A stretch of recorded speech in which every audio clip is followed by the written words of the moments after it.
sekarang kita langsung go to the screen everybody. Kita mulai ya di sini. Jadi last meeting kita sudah membahas mengenai conjunction ya, dan sekarang kita akan lanjutkan ke adverb.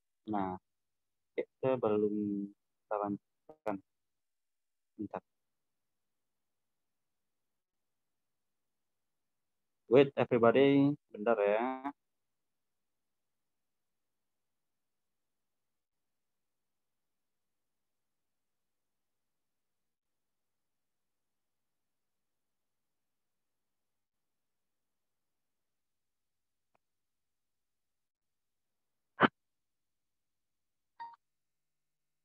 Oke, bentar kawan-kawan.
Oke, teman-teman. Oke, I'm back everyone.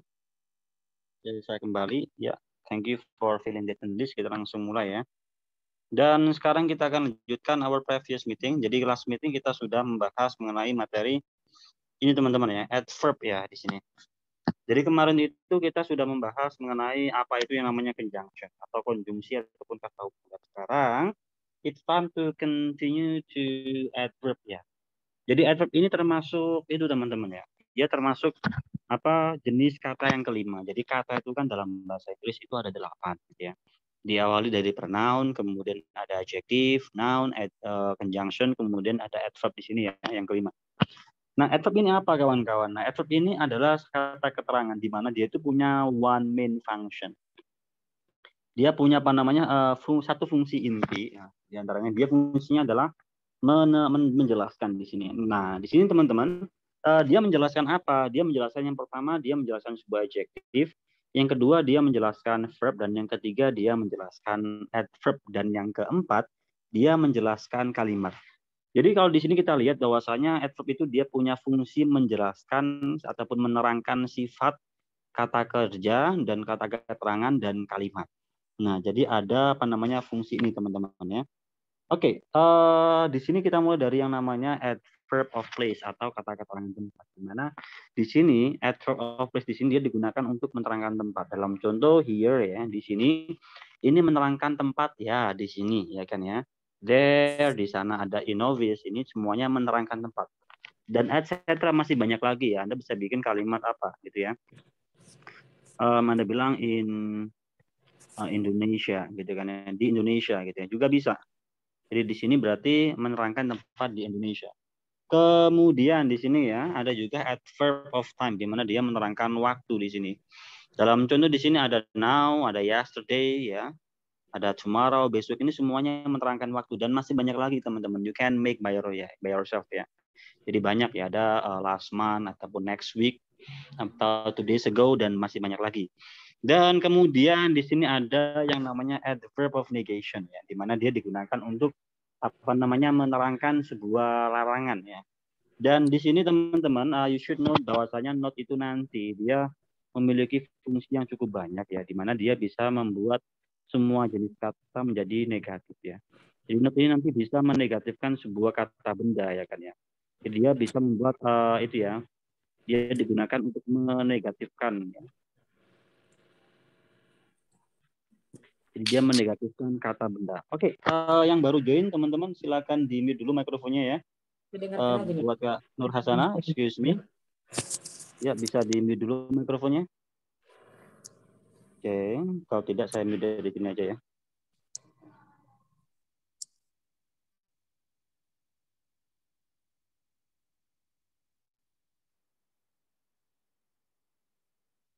Nah, di sini ya, menegatifkan semua jenis kata ya. Semua bagian kata atau semua word ya di sini bisa ya. Contohnya Anda bisa menegatifkan sebuah kata itu, menegatifkan sebuah kata benda ya. Contohnya bilang adalah not building gitu kan ya. Yang artinya adalah di sini bukan bangunan gitu ya. Bukan bangunan gitu ya. Not building ataupun Anda menegatifkan sebuah kata ganti gitu ya.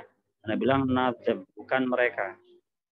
Apalagi kata sifat ya, tidak ramah. Anda bisa bilang not kind, tidak ramah. Dan masih banyak lagi contohnya teman-teman ya. Jadi dia bisa menegatifkan semua kata itu, semua kata ya. Bahkan kata kerja pun juga bisa. Contohnya tidak itu ya, tidak bekerja gitu kan ya. Anda bisa bilang di sini not work ya, tidak bekerja. Yang jelas di sini nanti sebelumnya not ini diikuti dengan beberapa auxiliary ya nantinya ya. Yang akan kita bahas dalam pembahasan apa namanya verb nantinya dan dalam tenses juga. Nah, kemudian sedangkan no di sini dia memiliki makna negation juga ya, larangan, cuma nanti dia masuk pada gerund ya, dan apa namanya noun saja nantinya. Nah, dalam contoh di sini Anda bisa bikin kalimat seperti ini ya kan ya. Anda bilang no no building ya. Ini di sini nanti artinya adalah tidak ada bangunan. Contoh Anda bilang no building in my village. Tidak ada bangunan ya. No building is built in my village ya. Tidak ada bangunan yang dibangun di desaku gitu kan ya. Di sini no building dia menerangkan sebuah menegasikan sebuah kata benda. Jelas maknanya beda ya antara not building sama no building. Kalau not building nanti maknanya adalah bukan ya. Maknanya adalah negation, bukan ya. Tapi kalau semisal no building artinya tidak ada. Maknanya adalah not any ya, tidak ada bangunan. Nah, sedangkan kalau semisal gerund di sini Anda bisa bikin contoh semisal banyak ya. Anda bilang di sini no no speaking ini ya, dilarang berbicara di kelas saya ketika saya menjelaskan. So you can say no speaking in my class. Nah, no speaking. Nah, kemudian di sini ada degree ya, adverb of degree, di mana di sini adverb of degree ini nanti dia itu ya, menerangkan sebuah kata sifat. Jadi dia di sini tugasnya menerangkan sebuah adjektif, teman-teman ya. Dia menjelaskan atau menerangkan sebuah adjektif ya. Jadi contohnya di sini ada very, to, so, enough, sama rather ya, di mana kesemuanya ini bisa menerangkan adjektif. Contoh Anda bilang di sini adjektif ya, kita bilang di sini menggunakan rather ya, contohnya ya, agak dingin ya. Anda bilang di sini rather cool. Atau Anda bilang sangat pintar ya, Anda bilang very smart. Di mana di sini sangat jelas sekali bahwasanya sebuah kata very, kata keterangan very yang berupa degree dan rather ini menerangkan sebuah kata sifat cool dan kata sifat smart. Apanya yang sangat ya, pintarnya, apanya yang agak dinginnya. Jadi rather sama very menerangkan sebuah kata sifat setelahnya. Gitu. Ya. Kemudian di sini ada interrogatif ya, di mana interrogatif ini dia pertanyaan yang menanyakan di sini ya. Di sini ada when ya, menerangkan keterangan waktu. Where menerangkan keterangan tempat ya. Why menerangkan menanyakan keterangan alasan. Ya, ini juga sama waktu, dan how menanyakan manner, cara di sini. Dan kemudian di sini ada sebuah relatif ya teman-teman ya. Relatif ini adalah penghubung. Atau di sini kita sebut aja dia adalah conjunction ya.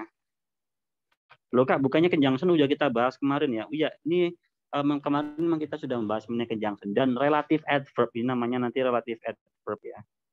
Itu dia sama dengan conjunction, tapi conjunctionnya yang jenisnya adalah subordinatif. Yang kemarin saya jelaskan bahwasanya jumlahnya itu paling banyak sendiri. Ya, Maka kalau ingin menghafalkan conjunction subordinatif itu nanti teman-teman cukup hafalkan saja conjunction ordinatifnya. Jadi and, but, yet, so, dan kawan-kawan kita ingat aja yang jumlah 7 itu. Sisanya nanti selain itu dia masuk pada kategori subordinatif. Nah, termasuk di sini ada when, where, why. Nah, ini teman-teman ya, kok di sini ada when, where, why, who, ada who juga di sini, ada how, ada what juga di sini ya. Bukannya mereka ini kata tanya. Yes, mereka benar sekali. Mereka semuanya ini adalah kata tanya ya. Dia memang semuanya kata tanya di sini. Cuman saya pernah menjelaskan sebelumnya bahwa ada beberapa kata dalam bahasa Inggris itu nanti dia memiliki multi meaning, makna ganda atau multitasking, tugas ganda. Dan diantaranya itu ada ini ya, ada apa namanya sebuah when atau sebuah WH question ini. Mereka bisa sebagai conjunction atau konjungsi dan mereka juga bisa sebagai kata tanya nantinya. Nah, ini contohnya ya. Ini contoh teman-teman ya. I don't know why he bites me. Ini kurang S ya. I don't know why he bites me. Di sini ada dua kalimat ya. Kalimat he bites me dengan kalimat I don't know, di mana kedua kalimat ini dihubungkan dengan menggunakan conjunction why. Gitu ya. Jadi conjunction why ini dia menghubungkan kalimat he bites dengan kalimat I don't know. Nah, ini disebut dengan conjunction subordinatif namanya. Nanti untuk pembahasan conjunction subordinatif ini nantinya akan kita bahas dalam pembahasan itu terpisah nantinya ya. Nantinya dalam pembahasan complete sentence ya. Well, yang selanjutnya di sini ada yang namanya adverb of manner, di mana manner ini nanti dia itu tugasnya menerangkan kata kerja ya. Jadi setiap kata keterangan itu memiliki perannya masing-masing. Jadi kalau misal kata keterangan waktu, ya dia menerangkan waktu. Kalau degree dia menerangkan adjektif.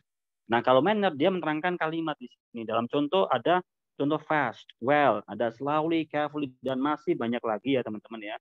Anda bisa bikin contoh beautifully ya, apa clearly, lagi loudly, ya, steadily, dan masih banyak lagi. Dalam contoh di sini she drive motorcycle slowly. Nah dia mengendarai sepeda motor dengan pelan-pelan. Nah di sini ya kan ya teman-teman, slowly ini menerangkan sebuah kata drive. Apanya yang dengan pelan-pelan? Drive-nya. Jadi drive-nya ini dengan pelan-pelan. Gitu. Sama, Anda juga bisa bikin kalimat seperti ini. Anda bilang apa namanya? My teacher, atau mungkin Anda bilang my friends,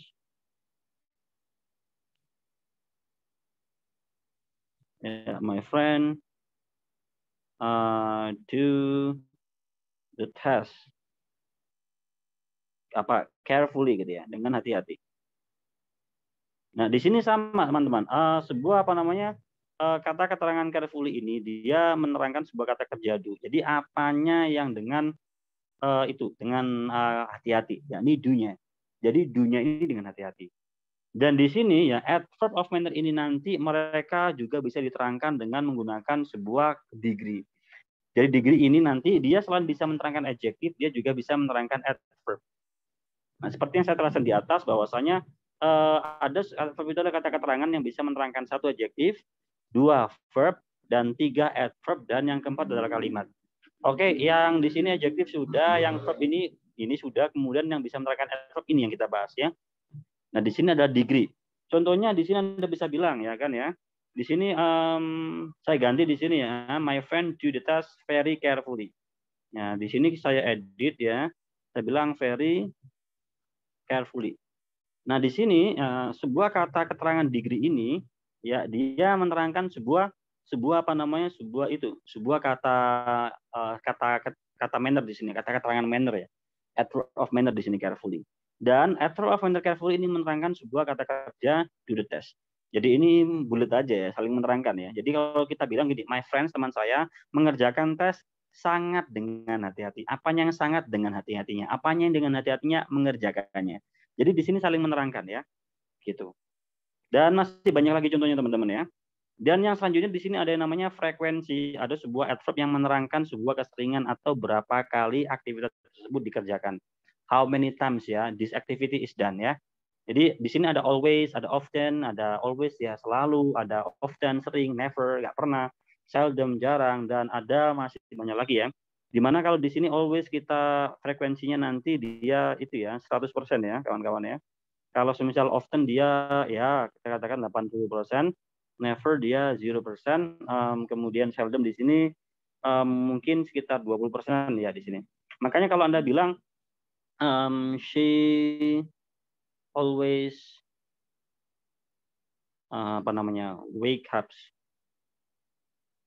wakes up every afternoon. Afternoon ya. Siang banget ya. Every morning di sini, maka di sini frekuensi wake up-nya itu dia ya kalau dalam seminggu berarti full seminggu karena selalu. Berbeda kalau semisal Anda menggunakan seldom, nantinya berarti dia 20% doang wake up-nya. Jadi kalau semisal dalam satu minggu mungkin dia cuma 2 kali gitu ya, mungkin 3 kali karena jarang ya. Gitu teman-teman ya. Dan yang terakhir di sini adalah sebuah adverb of sentence di mana dia tugasnya menerangkan seluruh kalimatnya. Ini ada contoh actually, ada honestly, ada finally, ada apa lagi? Fortunately ya. Ada apa? Basically ya. Ya, apalagi dan masih banyak lagi teman-teman ya.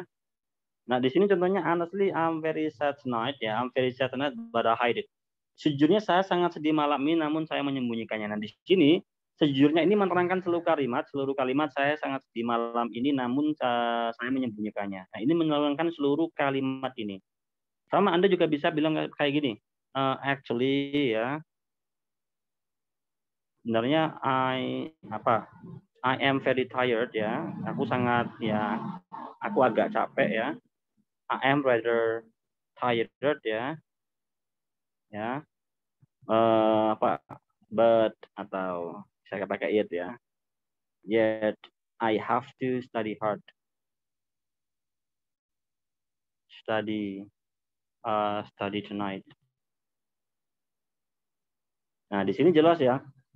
Saya sangat sejujurnya atau sebenarnya di sini ya. Ini menerangkan seluruh kalimat apa ya. Saya sangat capek malam ini ya. Namun saya harus belajar dengan giat. Nah, ini menerangkan seluruh kalimat yang ada di sini. I'm very sad tonight. Nah.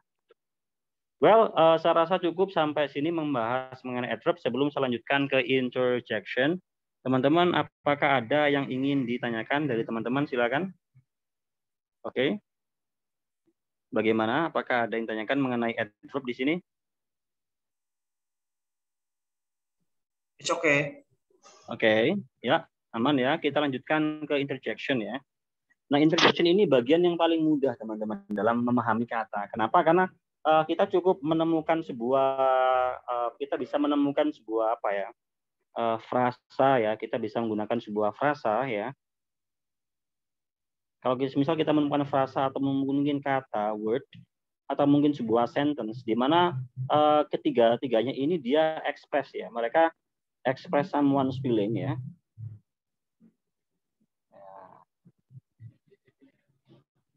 Dia express someone's feeling, maka dia disebut dengan interjection. Makanya di sini dikatakan bahwa interjection itu adalah kata seru, ya, kata yang digunakan untuk mengekspresikan perasaan seseorang dan biasanya di sini dia terucap secara langsung dan spontan. Nah, gitu ya. Apapun di situ ya, entah nanti katanya berupa kata kerja gitu kan. Di sini ada hurry up ya, cepetan dong. Nah, di sini ini kan berupa kata kerja ya nantinya. Nah, Kak, bukannya di sini ada thanks God di sini sebuah kata benda ya di sini ya. Ada hurry up juga di sini, ada look out ya, kata kerja di sini. Nah, ini mereka katanya dia interjection kok di sini katakan sebagai noun, ini dikatakan sebagai verb. Iya, maka tadi saya katakan bahwasanya kalau misal teman-teman ketemu dengan sebuah susunan kata, frasa ataupun sentence yang bisa digunakan untuk express someone's feeling, maka dia cukup bisa dikatakan sebagai interjection. Dari sini kita bisa simpulkan ya, interjection itu kata apapun, entah idiom, entah sebuah frasa, entah sebuah kalimat yang digunakan untuk exclaiming atau expressing someone's feeling, itu dia disebut dengan interjection. Ya di sini ada hurry up, cepetan dong, later on gitu kan ya. Anda kaget gitu kan, watch out gitu kan ya. Di sini ada look out ya, atau beware of the dog gitu kan. Hati-hati ada anjing gitu ya. Nah, itu juga sama, sebuah interjection ya. Dia kata seru disebut gitu. Dan masih banyak lagi teman-teman ya. Dan ini kita lanjutkan ke preposisi ya kawan-kawan ya.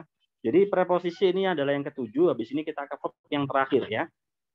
Nah, preposisi ini apa? Nah, preposisi ini adalah kata depan. Nah, fungsinya dia itu letaknya ya dia di depan objeknya. Jadi kata depan ini dia masih di depan objeknya ya.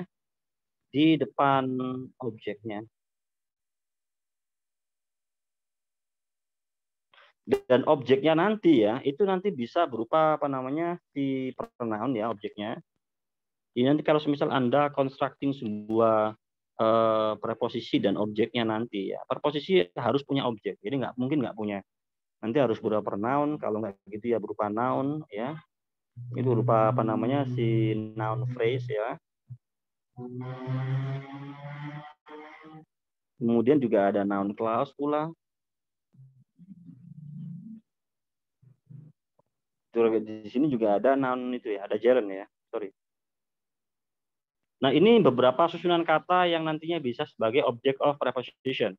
Nah, tadinya di sini kita udah bahas pronoun sama noun ya. Di sini noun phrase sama noun clause sama gerund nanti kita akan bahas di next session ya. Oke. Maka di sini teman-teman harus lihat ya di sini contohnya ada at night ya. Di sini at adalah sebuah preposisi, on juga preposisi. Jadi semua ini ya at, on, in ini semuanya mereka ini adalah sebuah preposisi. Di mana kesemuanya ini mereka punya yang namanya disebut dengan preposisi ya, punya yang namanya objek ya. Ini objeknya. Night, Sunday sama 1995 itu adalah objek yang berupa noun ya. Mereka ini adalah objeknya. Dan objeknya di sini mereka berupa noun. Nah, sama ya di sini ya. Nah, ketika Anda ketemu dengan susunan preposisi plus objek, nantinya dia disebut dengan yang namanya preposition phrase.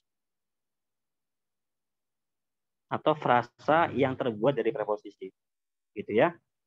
Oke. Kemudian di sini ada contohnya ya, ada in, on, at ya. Tapi di sini teman-teman harus tahu, preposisi itu ada dua golongan. Ada yang namanya free preposition, dan juga ada yang namanya bound preposition ya. Kayak kita ulas dulu yang pertama, yakni yang namanya free preposition. Free preposition itu adalah preposisi yang mana dia bebas, dia tidak bounded atau terikat dengan kata apapun.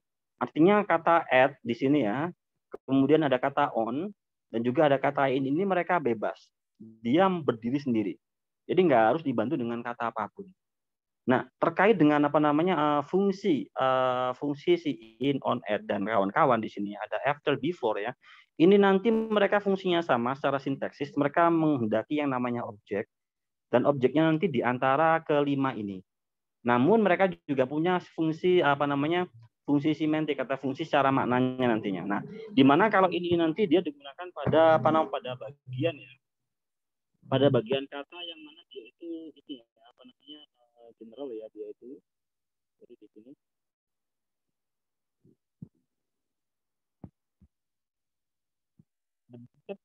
itu must be pastinya nanti lebih general.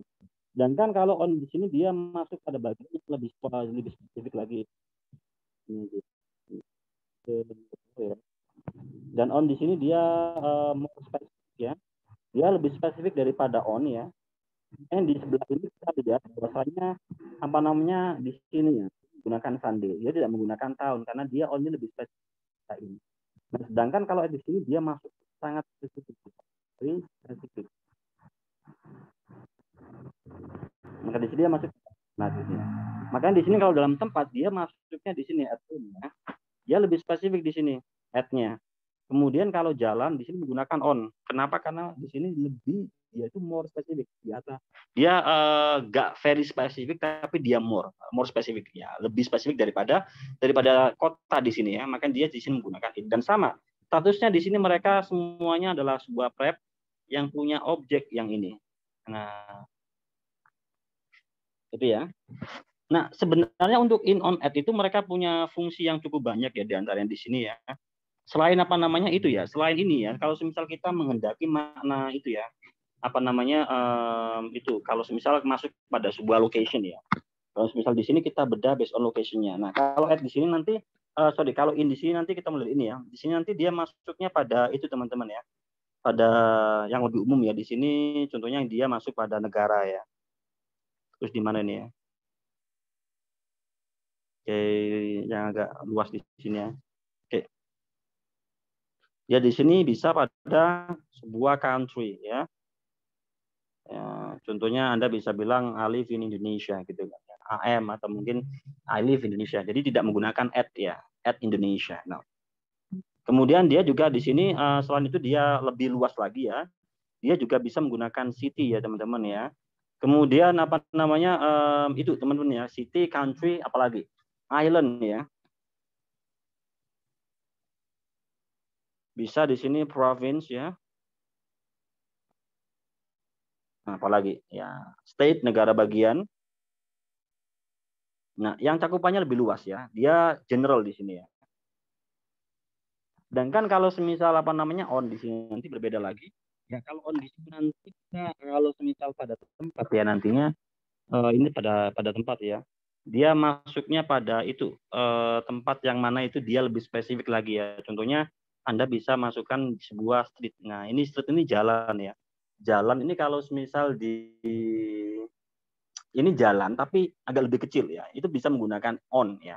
Kemudian ini ada avenue ya. Avenue di sini dia agak lebih gede ya daripada street ya. Itu. Jadi apa ya? Contohnya semisal kalau di kota itu ada apa namanya jalan Ijen gitu ya, biasanya lebih gede. Jalan Ijen kalau semisal di Kediri itu ada jalan Barwijaya, ada jalan Doho gitu ya di Kediri. Itu yang dia termasuk kategori avenue. Kemudian streetnya itu jalan yang lebih apa namanya lebih kecil lagi gitu kan ya. Contohnya kayak jalan ya biasanya ini nama-nama pahlawan yang memang tidak begitu terkenal biasanya kayak gitu ya. Nah, kemudian kalau di sini dia lebih spesifik lagi teman-teman ya. Contohnya dia masuk pada address ya, alamat di sini ataupun bisa specific location ya. Contohnya di sini Anda bisa bilang kayak gini, saya tinggal di apa namanya blok apa di apa biasanya di sini itu blok sekian gitu kan, blok A jalan ini gitu kan ya. Nah, itu bisa menggunakan add ya. Anda bisa bilang I live at apa mungkin ya 22, I live at 22 kemudian jalannya namanya Diponegoro Street gitu kan. Loh kayak ini kan kenapa nggak pakai on? Nah, beda. Kalau misal pakai on itu harusnya cuma nama jalannya saja. Misal KIAMI atau AM on apa ya tadi ya Diponegoro Street. Itu kalau jalan doang. Tapi kalau nantinya Anda menunjukkan specific location, nah, namanya juga add itu more specific, maka Anda gunakan si chat ini. Sama nantinya kalau misal pada ini pada tempat ya. Kalau misal pada itu teman-teman. Pada time ini juga lebih spesifik lagi. Sorry, lebih general ya kan ya. Contohnya ini nanti bisa masuk pada centuries. Apalagi dekade gitu ya. Yang cakupannya lebih luas ya. Years ini ya. Itu. Dan apa namanya di sini kalau on di sini ya, dia masuknya pada hari gitu kan ya. Ada di sini dia pada apa namanya pada hari ya. Ada days ya, kemudian pada week ya, minggu. Kemudian pada hari libur ya, holiday yang mana diakhiri dengan huruf D ya di situ ya. Nah, kalau add nanti dia sangat spesifik lagi. Dia masuknya pada clock. Nah, apa? Waktu atau momen-momen yang ya cukup spesifik. Itu menggunakan itu, teman-teman. Nah, contoh Anda bilang at midnight, at bedtime, at sunrise. Waktu-waktu yang spesifik. Kalau tahun kan jelas ya. Contoh ini tuh masuknya pada yang lebih general gitu kan. Anda bilang apa namanya in the winter gitu kan ya, atau in 1990 gitu tahun ya. Kalau on jelas di sini ya pada liburan contohnya at Christmas, on Christmas days, on my birthday, apalagi on Sunday. Nah, dan itu teman-teman. Jadi dia itu in on at itu ya, dia lebih penggunaan dalam waktu tempatnya itu sampai dibuatkan piramida seperti ini. Oke, kemudian selanjutnya di sini ada ini ya, ada sebuah preposisi yang terbentuk dari single word ya, ada juga yang complex word. Dimana kalau nanti misal kalau single word ya terbuat dari satu kata ya, contohnya ada after, before. Ya Anda bisa bikin kalimat I apa ya? Oke. Nah, contohnya Anda bisa Anda bilangnya I apa ya? I go to sleep ya, atau I will study, atau I will brush up, atau I will review my lesson after school atau after program. Nah, ini bisa after-nya sebagai preposisi yang mana dia punya objek yang berupa noun program. Oke, kalau semisal on berarti pakai tanggal berarti pakai on Kak? Yes, absolutely. Ya, benar sekali pakai itu. Ya, you can use on. Dan juga ada complex word ya di sini ya. Dia terbuat dari itu ya. Preposisi yang terbuat dari lebih dari satu kata di sini. Sebenarnya preposisi itu banyak sekali teman-teman. Ada about, ada with yang nantinya setelahnya itu harus dia berupa nah ini objeknya itu. Ya. Ada banyak, ada about, with, ada around. Ya, maka Anda bilang aku pergi ke bioskop bersama dia. Maka Anda bilang I go to bioskop atau I go to cinema with her. Nah, Anda menggunakan her, bentuk objek, pronoun yang objek. Karena ya preposisi butuh objek ya. Kalau misal Anda mengatakan I go to cinema with she, itu jelas totally incorrect ya. Sangat salah sekali. Artinya di sini Anda bilang I am in my home atau I stay in my home because of cool weather gitu kan ya, because of cool weather gitu kan, karena cuaca dingin ya. Sama juga seperti itu. Dan yang selanjutnya di sini ada yang namanya bound preposition. Ya, di sini bound preposition itu dia sebuah preposisi yang mana dia itu bounded ya. Dia itu terikat dengan kata lainnya yang disebut dengan bound preposition. Terikat dengan kata lainnya atau dia sudah terhubung ya. Termodify dengan kata lain sehingga dia sudah terlepas dari nama preposisi dan dia sudah membentuk kata baru. Nah, contoh di sini ada sebuah bound preposition yang mana preposisi yang terikat dengan subjektif. Nah, contoh di sini ada kata interested in. Ya. Contoh dalam kalimat she is interested in apa? Kita bilang in film. Dia tertarik pada watching film.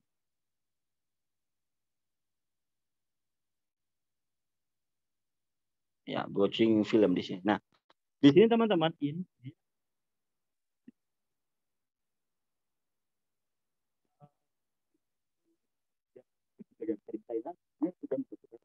ini disebut dengan sama di sini ya, baik yang adjektif dengan ataupun yang bounded dengan juga disebut dengan yang namanya idiom ya. Betul. She is interested in watching film. Sama, meskipun tadi sudah disebut dengan yang namanya adjektif, ini udah adjektif lagi, bukan preposisi, tapi dia masih punya namanya objek. Nah, objeknya berupa apa di sini? Objeknya berupa geret. Nah, di sini tetap teman-teman ya, ini dikatakan apa? Dia dikatakan adjektif. Dia udah satu kesatuan membentuk makna baru yang namanya idiom itu tadi. Ada juga di sini responsible for ya, for yang terikat dengan responsible.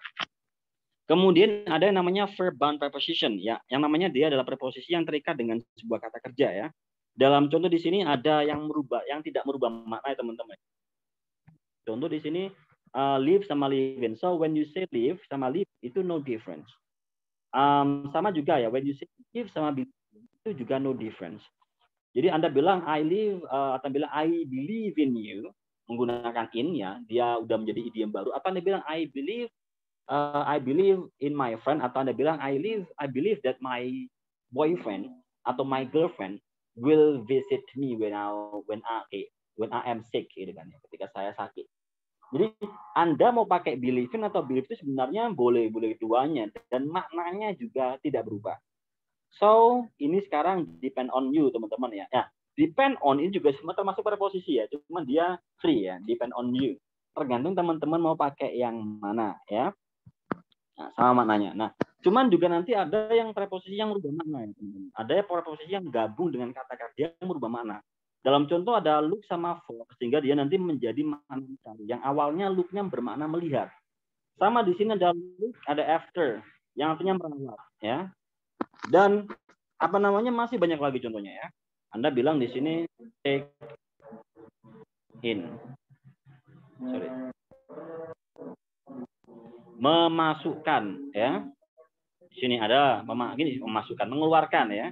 Ada juga di sini put, meletakkan, off artinya adalah melepaskan pakaian di sini. Nah, ini beda. Ya. Nah, ini merubah makna ya, teman-teman ya. Nah, ini yang dimaksud dengan idiom baru ya, membentuk kata baru. Oke, kita break sebentar ya, kita nunggu azannya selesai kawan-kawan ya.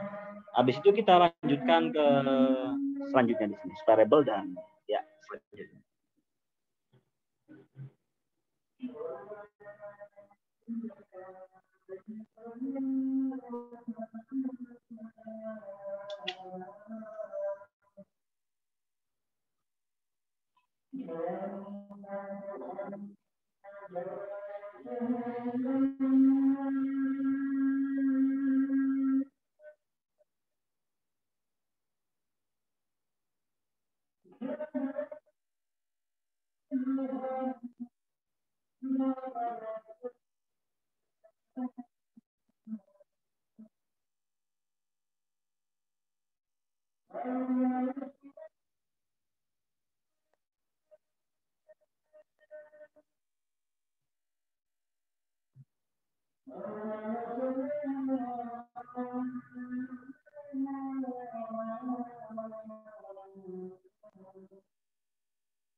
Oke, teman-teman, mari kita lanjutkan ya.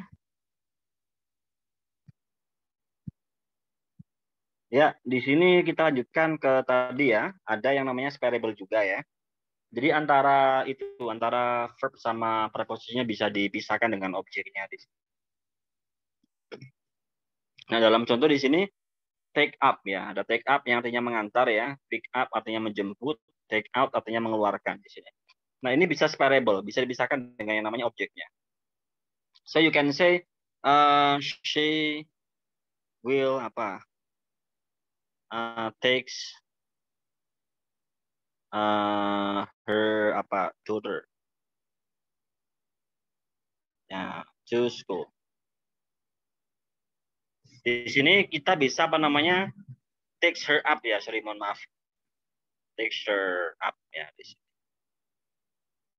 Takes her daughter up. Nah, di sini. Jadi bisa dipisahkan dengan si objeknya di sini. Bisa. Jadi tapi Anda bilang she will take up her daughter ya. Langsung itu dengan apa-apa.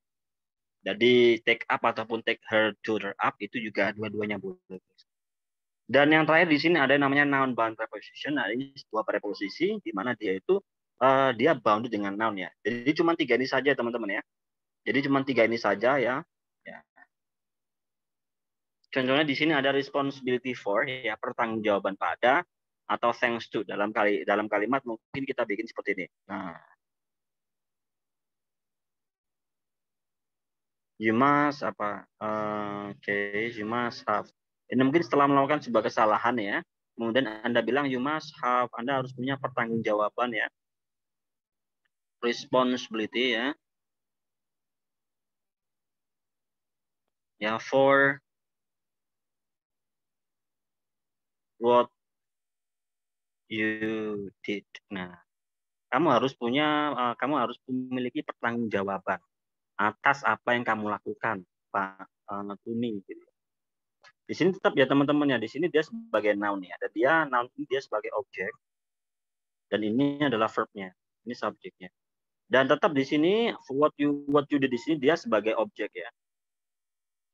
Objeknya di sini dia berupa noun clause. Nanti kita bahas noun clause itu apa ya. Nah, ini for-nya adalah preposisi. Nah, plus ini disebut dengan yang namanya preposition phrase namanya. Oke. Kemudian di sini, oke, sebelum kita lanjutkan ke verb, teman-teman, apakah ada yang ingin disampaikan? Silakan. Oke, sampai sini apakah ada yang ingin ditanyakan sampai sini teman-teman? Silakan. Mengenai ini ya, mengenai preposisi. Oke. Atau masih aman? It's okay. Aman ya. Yang lain bagaimana? Oke. It's okay. Aman. Oke, baik. Mari kita lanjutkan ya. Kalau misal non-ax dan masih clear. Selanjutnya kita lanjutkan ke verb ya di sini. Nah, di sini teman-teman di verb ini baru dia bagian yang terakhir dari sebuah kata. Nah, saya pernah mengatakan bahwa kalau kita ingin bikin yang namanya sebuah essay ataupun mini essay atau kita bikin yang namanya artikel, kita harus tahu yang namanya word dulu. Kita kalau mengkonstruksi kata setiap kata per kata, kita harus tahu fungsi dari kata tersebut. Dan terakhir ini adalah kata yang terakhir ya, finally ya. Di sini kita membahas mengenai verb.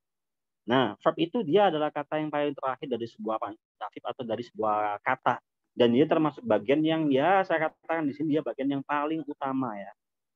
Karena di sini dijelaskan bahwasanya verb itu nanti dia bagian utama ketika menyusun sebuah kata. Di menyusun kata di sini ya.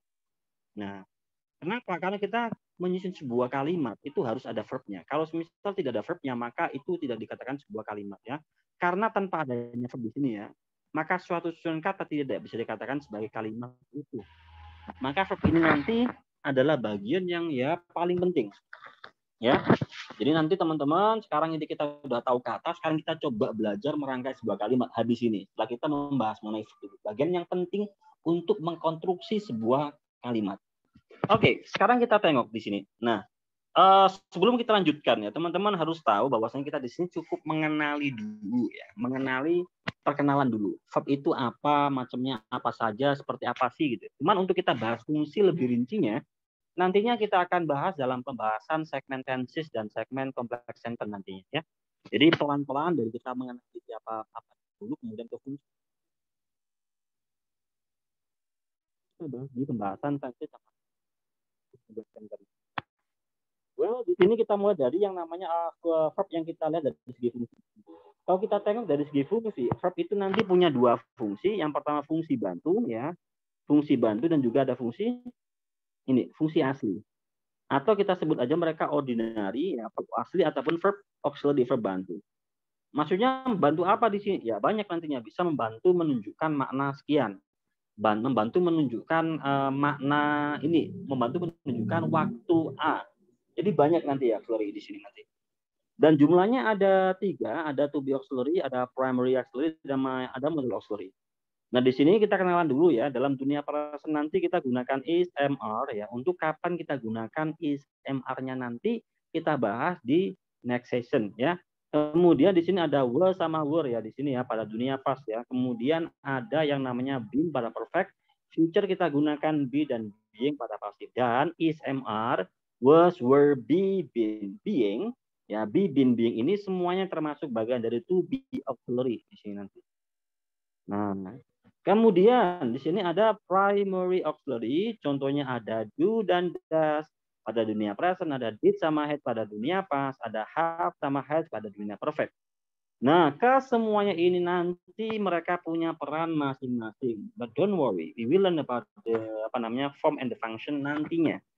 Dan yang terakhir di sini ada yang namanya modal auxiliary atau modal yang nantinya dia bisa memiliki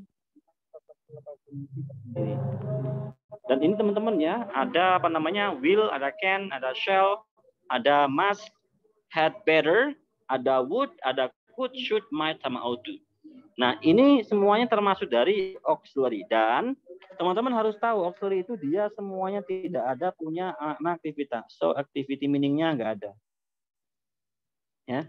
Jadi mereka no activity meaning ya. Anda mau nantinya Anda bikin kalimat dengan menggunakan auxiliary, maka tidak ada makna aktivitasnya. Jadi mereka itu no activity meaning. Nah, gitu. Berbeda dengan ordinary. Ordinary nanti dia memiliki activity meaning ya. Mereka punya activity meaning. Contoh di sini ada kata kerja walk, jalan. Di sini ada mana aktivitasnya. Atau sleep, tidur. Ada bring, membawa. Dan masih banyak lagi kata kerja asli ya. Dia punya mana aktivitas. Dan ini kita bisa jadikan pembeda antara auxiliary sama ordinary. Ya.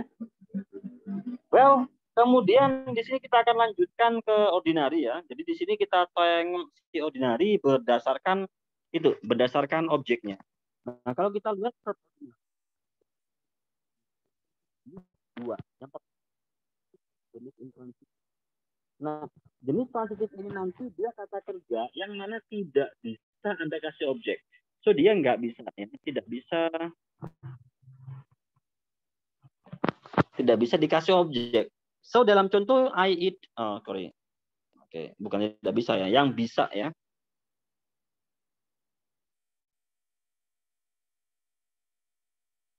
Contohnya I eat donut, saya makan pisang. Saya makan apa namanya? Donut ya. I drink coffee, saya minum kopi. Nah, kedua kalimat ini, kedua kata kerja ini, eat sama kata kerja drink, mereka bisa diberi objek.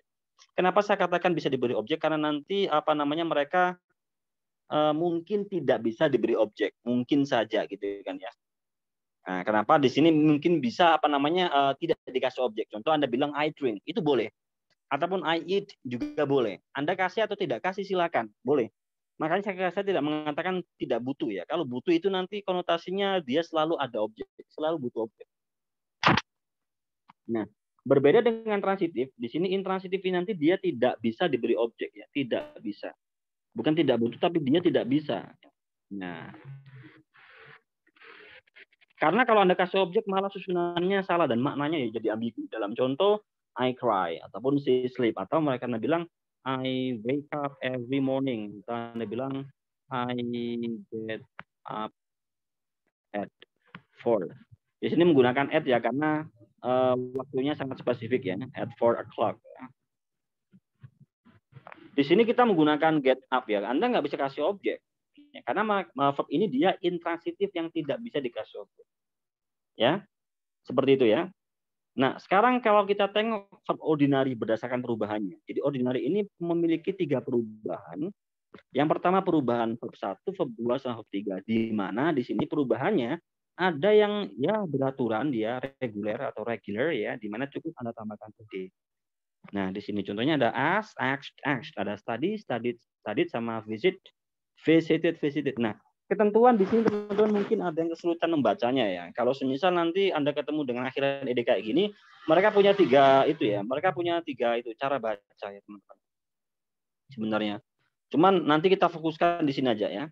2 cara baca aja. Yang pertama letupan T sama letupan D ya. Nah, dan baca ed gini.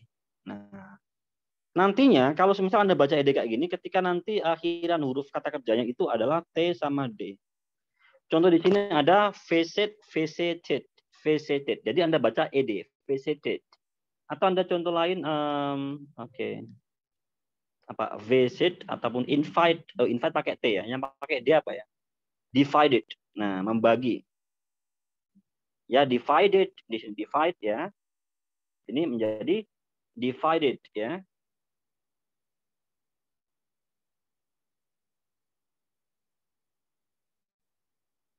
Nah, akhiran D ya. Namun sisanya nanti, ya, kalau tidak akhiran ID atau akhiran T sama D, maka nanti Anda baca dengan ini letupan gini. Jadi Anda bisa bilang di sini I have asked. Nah, letupan gitu ya. Atau biar lebih mudah dalam hal pronunciation-nya, teman-teman ketika ngomongnya cepat nanti Anda cukup mengatakan cukup Anda tidak letupkan semuanya. So you can say I have asked. Jadi dalam kalimat seperti ini, I have, aku datanya. Ini menggunakan verb 3 ya. Ini Anda kalau bisa ngomongnya pelan, Anda bisa bilang I have asked to my parents. Ya, aku datanya ke orang tuaku that you can join atau you can, apakah kamu bisa ya, whether you can join my trip or not. Ya, itu contohnya ya. Atau kalau misalnya Anda bilang dengan cepat ngomongnya, Anda bilang gini, I have asked. Jadi I have asked. Jadi Anda nggak usah meletupkan T sama D-nya. Itu perihal cara bacanya teman-teman ya, biar nggak bingung ya. Nah, selanjutnya verb yang irregular ini perubahan dari verb 1, verb 2 ketiganya itu nggak beraturan. So, Anda nggak bisa menambahkan ed di sini. Nah, mau nggak mau di sini Anda harus mengingatnya yang jumlahnya sekitar ada 255-an kosakata di sini nanti. Di antaranya ada sleep, slap, slap, ya, ada drink, drank, drunk, ada eat, ate, eaten, dan semuanya ini mereka tidak bisa ditambahkan dengan ed ya. Ada lagi apa? Food, food. Ada lagi food.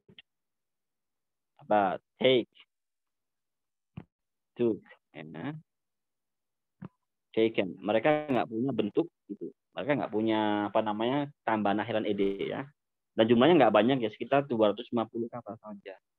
Banyakan reguler itu hampir 1.500-an.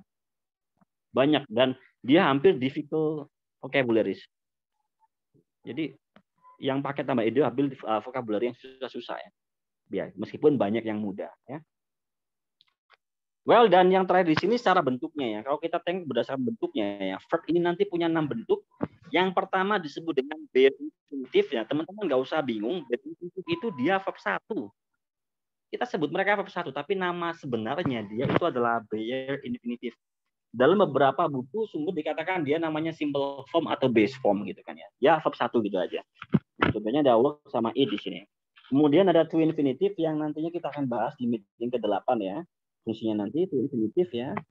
To plus verb 1. Contohnya to eat sama to work di sini. Ada verb TPS atau verb third person single yang difokuskan pada orang ketiga tunggal. Nanti kita bahas dalam sentence ini mereka ya. Contohnya di sini ada verb ini plus S atau yes. Contohnya ada work sama eat. Ada verb past ya, verb lampau di sini ada verb 2. Contohnya ada ate sama work. Ada verb past verb 3. Contohnya di sini ada work, ada eaten. Dan verb present ada verb eating dan working di sini ada contohnya eating. Nah, setiap dari semua ini nanti kita akan bahas dalam segmen tenses yang pertama yang paling dekat ya. Dan juga dalam pembahasan passive voice dan dalam pembahasan subjunctive dan juga dalam pembahasan perbedaan antara to infinitive sama gerund. Nah, nanti kita bahas ya di next meeting ya. Itu. Nah, sekarang kita di sini fokusnya mengenali mereka dulu. Mereka apa saja dan kapan mereka digunakan. Oke? Sebelum kita lanjutkan ke bagaimana kita mengkonstruksi sebuah kalimat, ya silakan apakah ada yang ingin ditanyakan sampai sini. Oke, teman-teman silakan. Atau masih aman? Oke, sampai sini clear.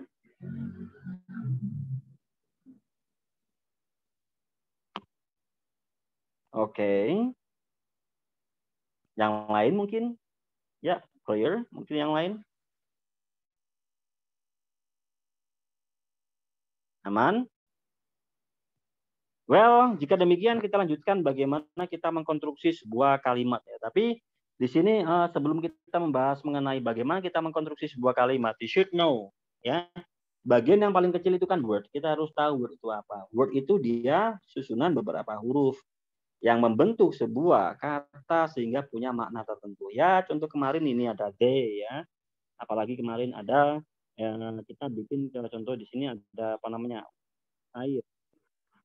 Ini semuanya susunan beberapa huruf yang membentuk sebuah kata yang memiliki makna tertentu ya.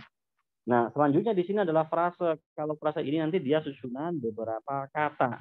Jadi bukan susunan beberapa huruf ya, susunan beberapa kata yang mana dia itu sudah mempunyai makna tapi maknanya belum perfect, belum sempurna karena dia nggak ada kata-katanya.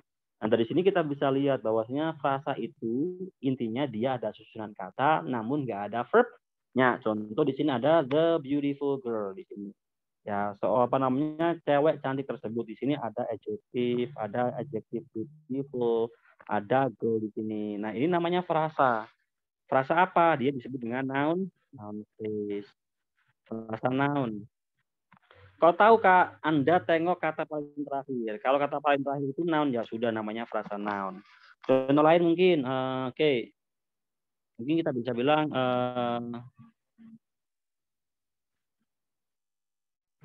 weather hot, agak panas di sini. Nah, ini berapa kata? 2 kata. 2 kata udah dikatakan susunan dalam bahasa Inggris. Nah, ini disebut dengan frasa. Frasa apa? Namanya adalah adjective. Dia namanya adalah adjective phrase. Frasa adjektif. Kau tahu Kak, karena kata yang paling terakhir itu dia adalah adjektif. Nah, ini disebut dengan modifier sifat ini yang dijelaskannya. Ini ya. Itu.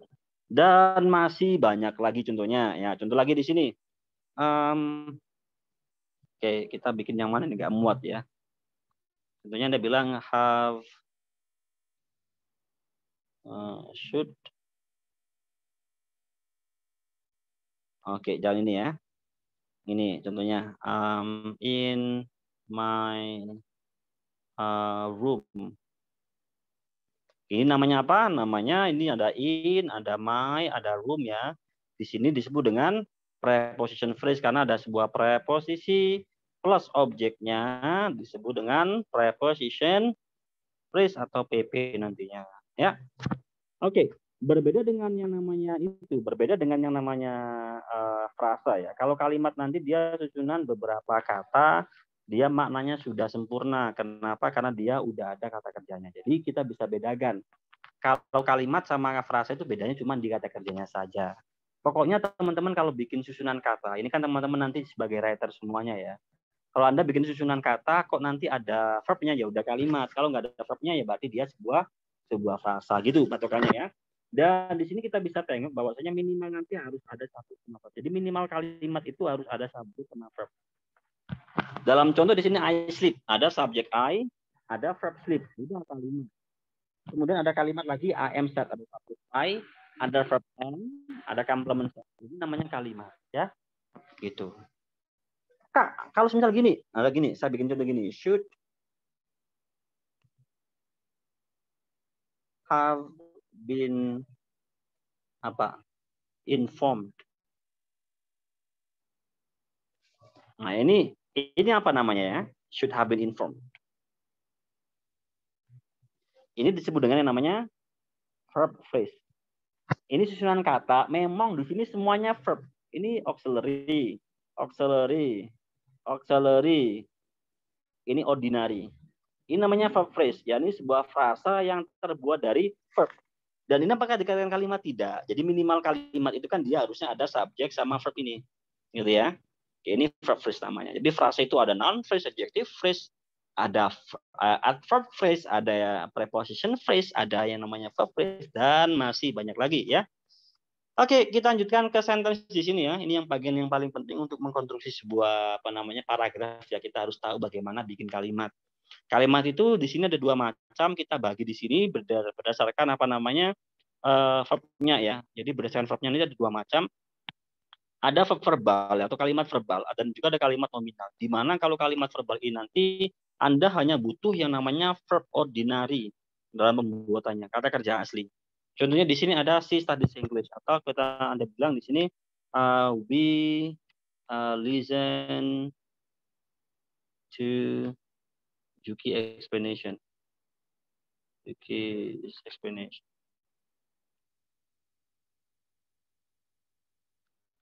Ini juga sama, ini kalimat verbal. Kenapa? Karena dia kalimat ini menggunakan verb ordinary di sini. Ya. Dan kalimat verbal itu nanti ciri-cirinya ya kayak nanti dia pasti punya manaktivitas, pasti.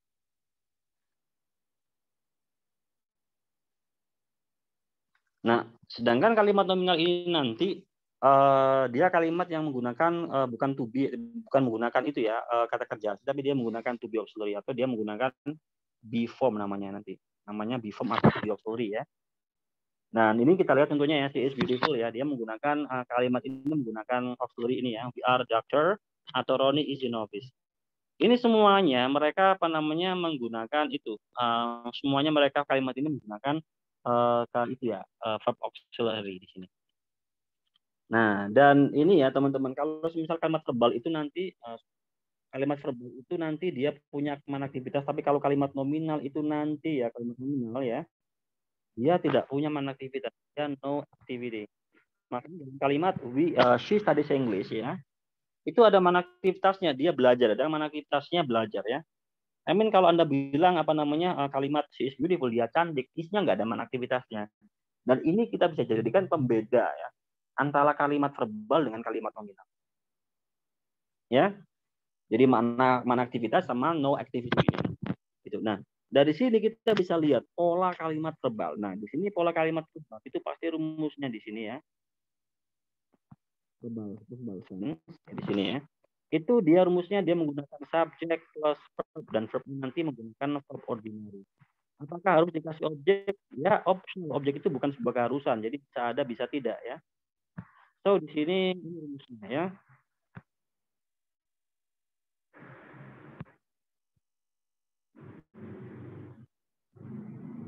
Sedangkan kalimat nominal ini nanti itu ya, nominal sense itu dia rumusnya dia menggunakan subject plus dia menggunakan auxiliary dan plus complement.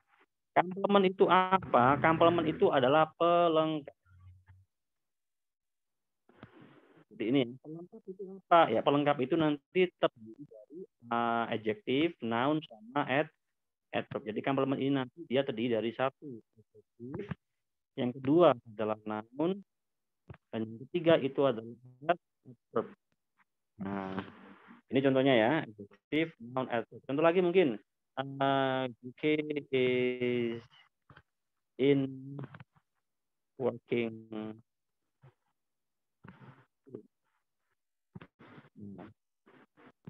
Juki sekarang ada di tempat kerjanya. Nah, di sini kita lihat ya, working room. In working room di sini adalah sebuah adverb yang jenis apa? Adverb of place ya. Dia menerangkan tempat ya. Adverb of place di sini ya. Dan ini adalah auxiliary dan ini subjeknya. Nah, ini namanya kalimat nominal. Rumusnya sesuai dengan yang saya tentukan di sini. Ya. Nah, demikian teman-teman. Sebelum kita lanjutkan ke how to make a question ya, kita harus tahu di sini bentuk-bentuk apa namanya kalimat ya. Bentuk kalimat ada 5 macam. Ada yang bentuk yang namanya bentuk positif ya. Jadi kalimatnya ini positif ya. Contohnya Raffi eats banana. Ya Raffi makan pisang. Ini kalimatnya positif, tidak ada muatan negatifnya sama sekali. So you can say Raffi eats banana, atau Anda bikin kalimat lain. Apa? Mungkin Anda bilang Yanto ataupun Andi ya. Apa Andi plays football. Atau saya bikin kalimat lagi. Will marry soon. Ini kalimat apa namanya? Kalimat positif ya, tidak ada kekuatan negatifnya. Sedangkan kalimat ada sebuah kata negatifnya seperti ini ya. Raffi doesn't eat banana. Raffi nggak makan pisang. Di sini ya. Nah, Raffi nggak makan pisang. Atau Andi will not marry soon gitu ya. Kemudian kalimat interrogatif di sini adalah kalimat tanya ya. Contohnya adalah does Raffi eat banana? Apakah Raffi makan pisang? Does Raffi eat banana? Apakah Raffi makan pisang di sini ya? Kalimat tanya ya, dan di sini ada question mark-nya ya. Sedangkan kalau semisal kalau negatif interrogatif di sini adalah kalimat tanya yang dia negatif. Contohnya doesn't Raffi eat banana, yang artinya tidakkah Raffi makan pisang gitu ya. Doesn't Raffi eat banana? Tidakkah Raffi makan pisang? Ya gitu ya. Yes he does, no he doesn't. Yes she does atau no he. Raffi ini siapa cowok sih ya? Anggap cowok aja ya. Yes he does ya, no he doesn't. Dan kalimat imperatif adalah kalimat tanya, kalimat perintah ya. Contohnya open the door atau mungkin eat banana please, makan pisang please gitu kan ya. Nah, untuk membuat semua kalimat ini nanti bagaimana sih membuat kalimat negatif, bagaimana membuat negatif, bagaimana membuat kalimat interrogatif, imperatif, positif itu bagaimana. Next kita bahas dalam pembahasan apa namanya tenses nantinya ya. Dan nanti kita akan membahas mengenai bagaimana cara membuat kalimat interrogatif di bawah ini habis ini. Ya. Does Raffi eat banana ini bagaimana sih membuat kalimatnya? Maka di sini juga sama, bagaimana kita menggunakan does ya. Kenapa nggak menggunakan did atau menggunakan had? Nah, ini sama juga nanti kita akan bahas penggunaan semua auxiliary yang kita bahas barusan, yang kita kenali dulu itu nanti di pembahasan tenses nantinya ya. Nah, nanti kita cicil di sini kita akan bahas mengenai how to construct a question di bawah ini. Namun sebelum kita lanjutkan, teman-teman, apakah ada yang ingin tanyakan sampai sini? Ciri-ciri kalimat verbal. Nah, ini udah kita bahas tadi ya, nama nominal ya. Ciri paling penting verbal nominal itu dari makna aktivitas sama no aktivitas itu. Verbal pasti ada makna aktivitasnya, tapi kalau nominal tidak ada makna aktivitasnya. Itu pembeda yang paling akurat. Oke, sampai sini teman-teman, apakah ada yang ingin ditanyakan? Silakan.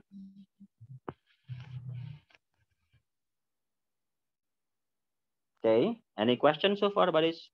Sampai sini.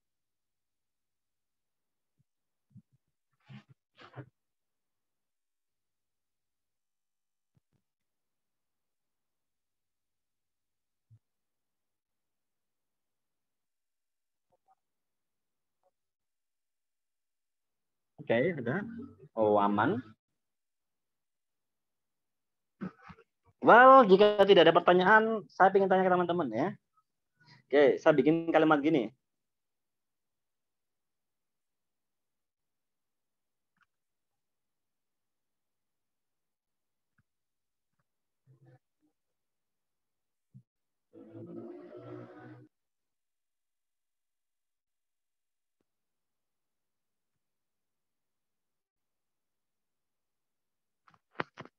Kalimat she has been learning English for 3 months. Pertanyaan saya ke teman-teman di sini adalah, ini kalimat verbal atau kalimat nominal? Silakan. Ada yang bisa jawab? Ini kalimat verbal atau kalimat nominal? Yo, jika verbal, what is your reason? Kalau nominal, alasannya apa? Ya, if it is verbal sentence, ya, mention your reason. And if it is nominal, silakan Anda ya explain your reason. Ini kalimat verbal atau nominal? Silakan. Ada yang bisa menjawab?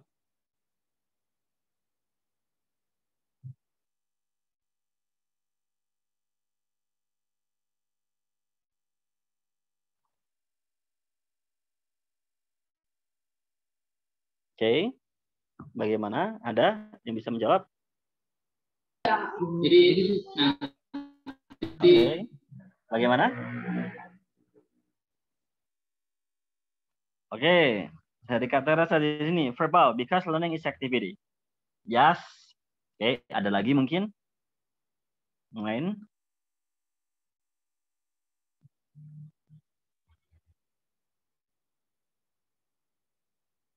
Ada lain mungkin?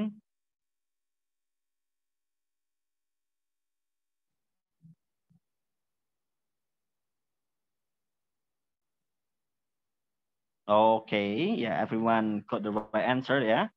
Verbal ya di sini karena ada makna aktivitasnya. Ya, dia sedang belajar bahasa Inggris selama 3 bulan ya di sini. Ada makna aktivitasnya apa? Ya ini makna aktivitas belajar. Nah, di sini menggunakan verb asli atau menggunakan verb ordinary ini nggak bisa jadikan patokan sebenarnya. Karena apa? Karena di sini ada auxiliary di sini. Dan juga ada ordinary. Di sini gimana harusnya ya di sini? Ada auxiliary dan juga ada ordinary. Harusnya bagaimana ya? Sudah di sini maka Anda di sini harus melihat dari makna aktivitas sama non activity meaningnya itu. Oke. Bagus teman-teman, your answer. Kita lanjutkan ke pembahasan question ya. Question itu apa ya? Question itu kalimat tanya. Nah, kalimat tanya ini berarti dia digunakan untuk menanyakan ya apa? Banyak ya di sini ya. Maka kita akan bahas satu persatu di sini. Bagaimana cara membuat kalimat question atau interrogatif ya. Sebelumnya kita harus tahu bahwasanya kalimat itu ada 2 macam, ada yes no question, ya kalimat tanya ya, ada yang namanya WH question. Jadi ada kalimat tanya yang menggunakan yes no question ya. Jadi yes no question ini nanti kalimat tanya yang ya you need to answer dengan menggunakan ya atau tidak. Contohnya Anda bilang, apakah kamu sudah mencuci pakaianmu? Jawabannya ya, tidak ya. Have you washed your clothes? Atau have you taken a bath? Atau do you learn English? Jawabannya ya, yes I do, no I don't. Atau yes I have, no I haven't. Itu adalah kalimat yes no question, kalimat tanya yang cukup dijawab dengan ya atau tidak. Nah, cara mengkonstruksi bagaimana membuat kalimat yes no question di sini Anda harus menggunakan pola yang pertama. If you are using verbal sentence ya, maka rumusnya nanti di sini teman-teman ya. Saya pakai yang ini aja biar beda. So, rumusnya nanti teman-teman harus menggunakan yang pertama Anda harus menggunakan auxiliary depan, kemudian plus subject, kemudian plus verb. Dan ini rumusan yang digunakan ketika you are using verbal sentence. Dalam contoh di sini, he reads my book. Menjadi does he read my book dengan rumusan di sini auxiliary-nya adalah does, subjeknya she, verbnya read sesuai dengan rumusan ini. Ya, jawabannya yes he does ya, sesuai dengan auxiliary-nya ya. No he doesn't.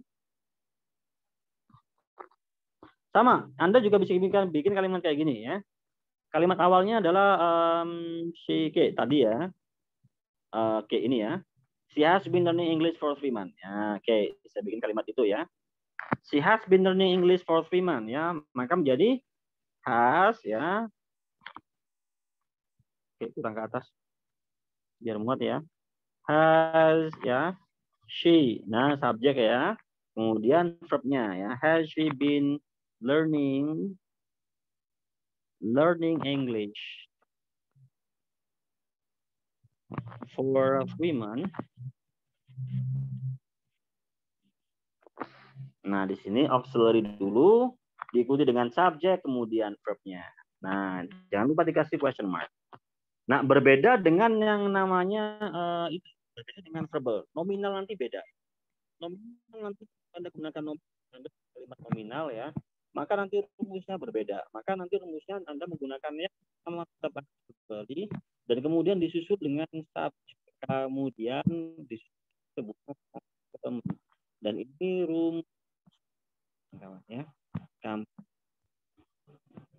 Contoh di sini ya. Ada kalimat is Agung not cruel. Apakah Agung tidak kejam ya di sini ya? Is Agung not cruel ya di sini ya. Apakah Agung tidak kejam di sini ya? Dengan rumusan auxiliary, kemudian di sini subjek ya. Kemudian di sini ada sebuah itu ya, sebuah complement not cruel dan sama di sini. Apa Anda bikin kalimat lain mungkin ya? Kita bikin kalimat di sini ya. Kita bikin Hartanto, namanya Bo William ya. Gini is in Bali. Ya sudah, kalau ingin bikin kalimatannya ya sudah, taruh depannya yang bikin aslinya ya. Is Hartanto in Bali.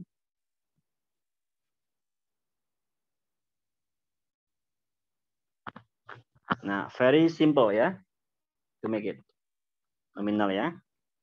Nah, baru kemudian kalau misal Anda ingin membuat kalimatannya dengan WH question. WH question ini adalah itu ya, question word ini loh. 5W1H sebenarnya ya. 5W1H. Cuma nanti bisa dikembangkan jadi 8W1H, bahkan bisa nanti 11W ya, dan lebih dari 1H ya. Oke, ini nanti teman-teman Anda ini saya silang dulu ya, jangan gunakan ini ya ya. Ya, so do not use this form. Kita bikin pola di sini ya, di bawah ini. Ya. Di sini nanti misal oke, kita mulai dari yang pertama, WH question.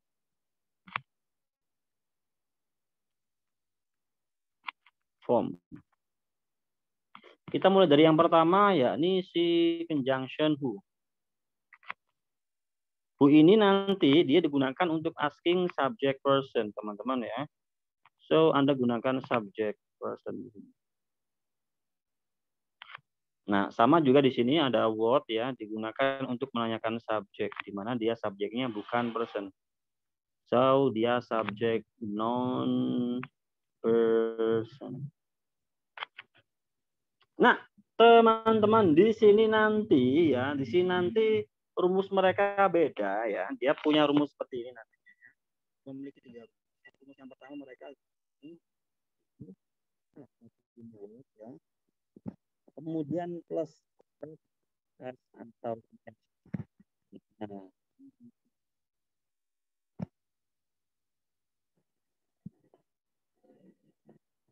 Dan ini nanti Anda gunakan pada simple present. Ya, simple present.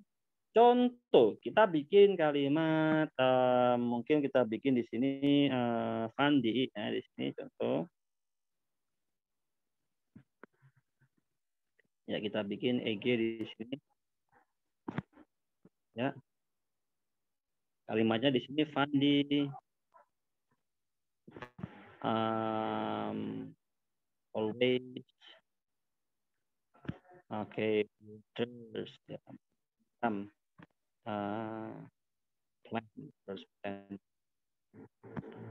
Every afternoon. Nah, kalau misal Anda asking Fandi, karena Fandi di sini adalah subjek dan dia person, gunakan who langsung. Maka jadinya adalah always. Nah, ini kasih S ya, sorry. Plant. Siapa yang sering menyiram tanaman setiap pagi? Nah, gitu ya. Gitu. Nah, kalau semisal nanti subjeknya benda, Kak. Contohnya di sini saya bikin kalimat lain. Kita bikin kalimat itu. Oke. Wayen ya, singa ya. Memakan ya, atau menikam atau mengunyah. Atau bisa makan aja ya. It's prey. Buruannya. Nah, di sini you can make a sentence seperti ini. Ya, menggunakan kalau Anda ingin menanyakan si lainnya, Anda gunakan what. Ya. Ya. It, apa yang memakan duanya. Ya. Nah, gini ya. Gitu. So, seperti itu teman-teman ya. Itu ya. Kemudian kalau misal nanti Anda menggunakan tense yang selanjutnya di sini ya. Bukan ya, di sini rumus yang ketiga yakni menggunakan rumusan who, kemudian ataupun what ya. Kemudian plus verb 2. Ini rumusan yang kedua. Dan form ini nanti Anda gunakan pada pola Anda gunakan pada pola simple past. Sebenarnya di sini ya, Fandi di sini saya ganti kalimatnya lampau ya. Jadi Fandi ya bukan always tapi yesterday gitu ya.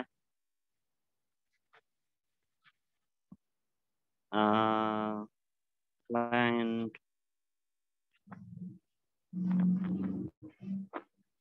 yesterday.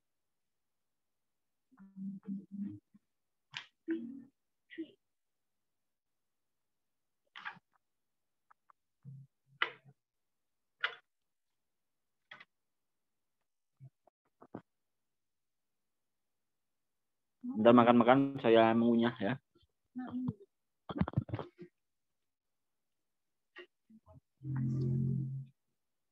Maka menjadi gini, ya. Sama ya. Jadinya di sini kalau misalnya Anda menanyakan Fandi ya, maka you can only say seperti ini ya. Langsung yesterday gitu ya. Gitu. Jadi ini pula yang kedua ya. Sama nanti kalau Lions ya Anda menggunakan verb 2 nantinya ya. Yang ketiga nanti di sini adalah menggunakan pola di sini ya.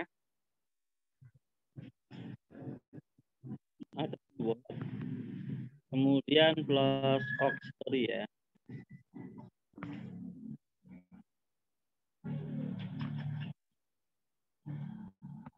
Nah, di sini ya. Dan ini digunakan pada all tenses. Ya, all tenses. Ya. Gini. Maka contohnya di sini ya. Saya bikin Fandi lagi ya. Fandi apa? Akan atau kita sudah ya. Has tanam barusan has plan. Atau plan saja boleh. And just now. Maka nanti kalau Anda ingin bikin kalimat tanya ya langsung aja di sini. Anda menjawab Fandi, maka ya Anda rumusannya juga sama di sini, maka jadinya adalah auxiliary-nya kemudian and rumusannya seperti yang saya tuliskan. Jadi ini 3 pola yang digunakan pada who, what yang asking subject. Gitu ya.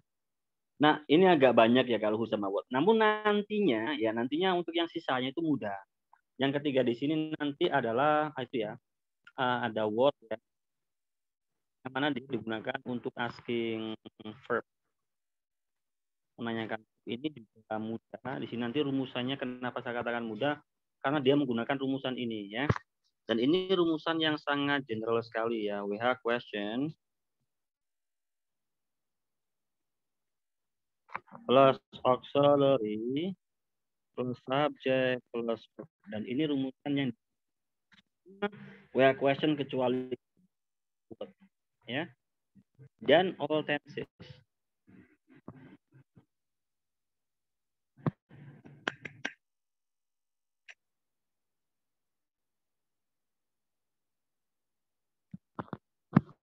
Contoh di sini, saya pakai Fandi di sini ya. Fandi has watered the plant just now. Atau kita pakai simple present ya. Kalimatnya adalah Fandi always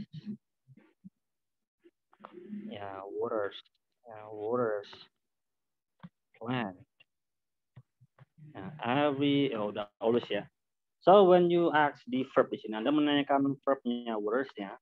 maka Anda akan menggunakan what ya. Dan rumusannya sama di sini, maka Anda bilangnya what, auxiliary-nya adalah menggunakan does ya, auxiliary-nya. Kemudian subjeknya Fandi ya. Kemudian always-nya ya, sorry. Kemudian verb-nya yang ditanyakan ya, yang ditanyakan pasti dihilangkan. Maka kita ganti dengan do ya. What does Fandi always do? Apa yang selalu Andi lakukan? Yang selalu Andi lakukan adalah menyiram tanaman. Sama di sini nanti kalau misalnya yang keempat ya.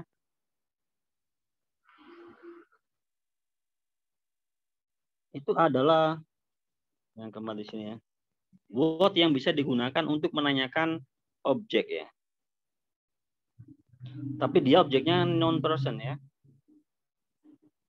Sama rumusnya. Jadi di sini kan menanyakan plans-nya ya. So you can say seperti ini ya. What ya sama does Fandi ya, what does Fandi always do others?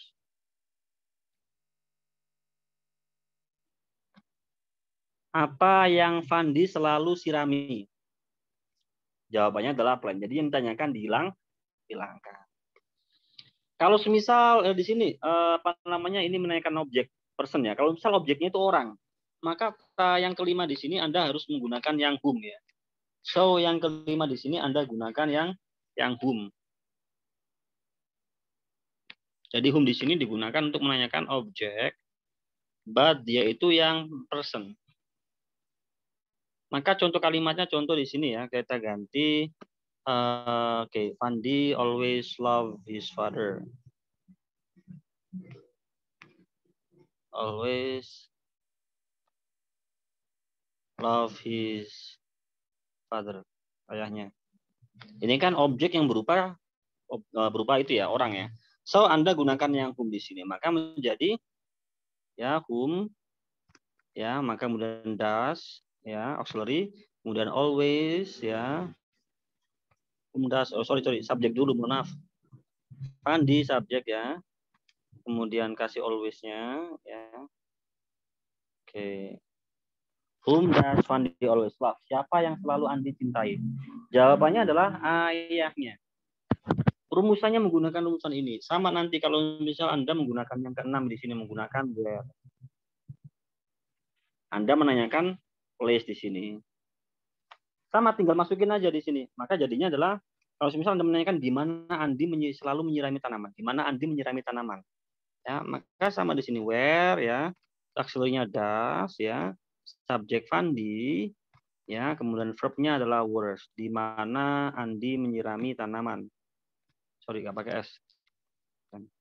Ya bisa di halaman belakang ataupun di rumahnya. Sama yang ketujuh di sini Anda kalau misal menanyakan tempat di mana Andi menyiram tanaman. Sorry, kapan Andi menyiram tanaman. Sama Anda tinggal masukkan aja ya. Jadi tinggal masukin gini, when does Fandi water? Di mana Fandi menyiram tanaman. Sorry, kapan Fandi menyiram tanaman. Dan selanjutnya di sini menggunakan why, reason juga sama. Mengapa Andi menyiram tanaman? Sama Anda gunakan why. Ya. Does Fandi water when? Nah, sama di sini. Nah, yang ke-9 di sini menggunakan how. Bagaimana menggunakan manner di sini. Ya, rumusannya sama. Tinggal Anda masukkan saja ya. How does Fandi water when? Dan how ini bisa Anda turunkan ya. Contohnya Anda bisa mengatakan how berapa lama. Rumusnya sama, Anda masukkan aja tinggal gini ya. Berapa lama atau mungkin how many times ya, berapa kali. Nah, di sini ya. Dan masih apa namanya? Banyak lagi turunannya dari sini. Oke. Kemudian rumusan yang terakhir di sini adalah rumusan yang ini. Udah jam 8 ya. Terakhir di sini ya. Whose ya, sorry di sini rumusan terakhir di sini adalah rumusannya whose ya, sama what sama rumusannya which. Ini ya, kemudian plus noun di sini, plus auxiliary, ya, plus subject, plus verb.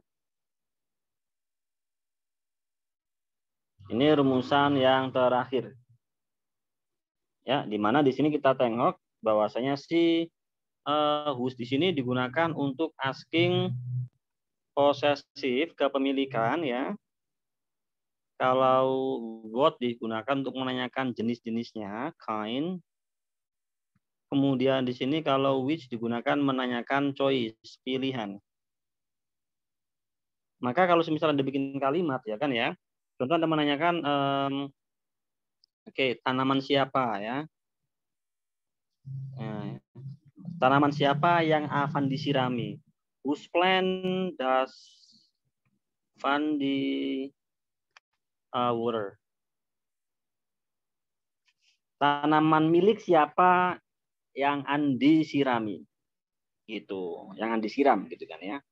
Ini menanyakan whose plant, menanyakan kepemilikan dari plant-nya ini siapa. Kalau misal nanti Anda menanyakan itunya, menanyakan jenis-jenisnya, tanaman apa yang Andi sirami? Ya gini aja, what plants? Ya sama di sini does, auxiliary-nya ya. Ini ya, whose, what, atau which, kemudian plus noun, plus auxiliary-nya does, subjeknya adalah Fandi, verb-nya adalah were. Fandi, were. Kalau menanyakan which juga sama, choice di sini. Ini tanaman apa kalau word ya? Tanaman apa yang Anda sirami? Ya, tanaman apa ya? Tanaman ini, tanaman rafflesia, ataupun janda kembang, atau janda bolong gitu ya. Dan yang terakhir di sini yang ini ya, yang which yang menanyakan choice juga ya di sini sama ya which plant. Berarti menanyakan tanaman yang mana, choicean. Ya, jadi misal ada tanaman banyak ya. Jadi tanyakan tanaman yang mana yang Van disirami ya. Which plant does Van water? Nah, gitu ya. Oke. Jadi rumusan yang ini jangan Anda gunakan ya. Gunakan yang ini saja. Oke, sampai sini teman-teman. Oke, apakah ada yang ingin ditanyakan? Silakan. Sure, kayaknya jawaban yang dikirim berbeda dengan yang soal tenses yang dikirim beberapa ini kemarin. Oh iya, thank you ya. Thank you Kak, sudah diingatin Kak. Memang tadi saya cek memang salah ya. Jadi mau saya hapus sudah nggak bisa gitu loh. Makanya nanti habis ini saya perbaiki lagi ya. Sambil saya mengupload sama Mari ini ya, mengconvert videonya kemudian saya upload. Ya, thank you Kak. Ya, nanti saya perbaiki ya.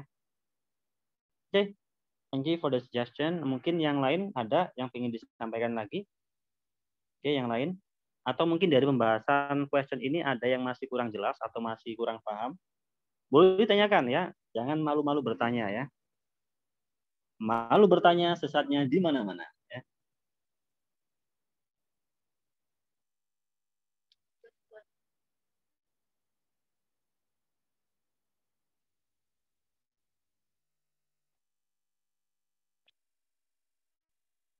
Ada yang ingin tanya di sini? Cukup paham, teman-teman? Oke. Paham, teman-teman? Ini? Cukup sejauh ini. Oke. Nah.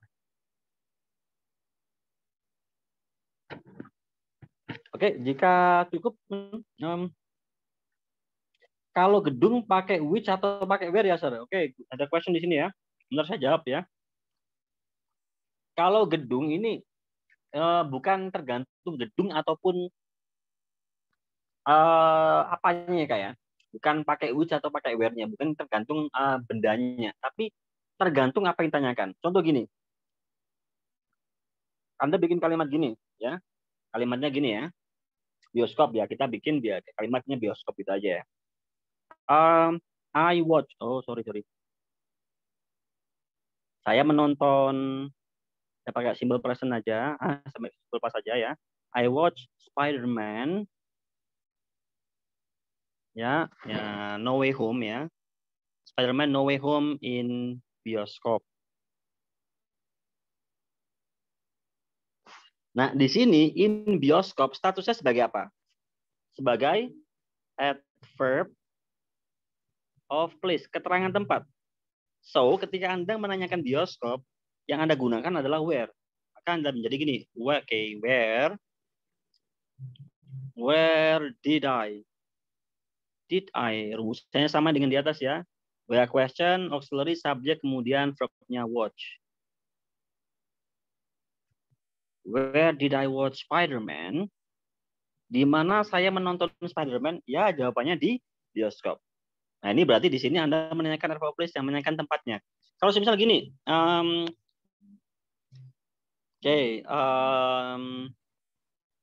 contoh apa namanya, bioskopnya Fandi gitu ya. Fandi punya bioskop ya.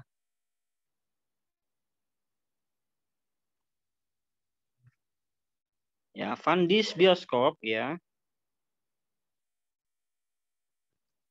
is burned, terbakar. Nah, di sini kalau Anda ingin menanyakan Fandi, statusnya Fandi di sini sebagai subjek, plus di sini dia sebagai posesif. Ya kan ya, posesif di sini ya. Miliknya Andi. Maka Anda gunakan apa? Gunakan yang whose. Maka jadinya adalah whose bioskop. Nah, aksarinya is. Nah, karena di sini posesifnya statusnya juga sebagai subjek, maka kita nggak usah mencantumin subjek di sini ya. Langsung verb. Nah, whose bioskop is burned? Bioskopnya siapa yang terbakar? Nah, beda di sini menggunakan whose. Di sini menggunakan adalah sama-sama bioskopnya. Ya. Contoh Anda bilang,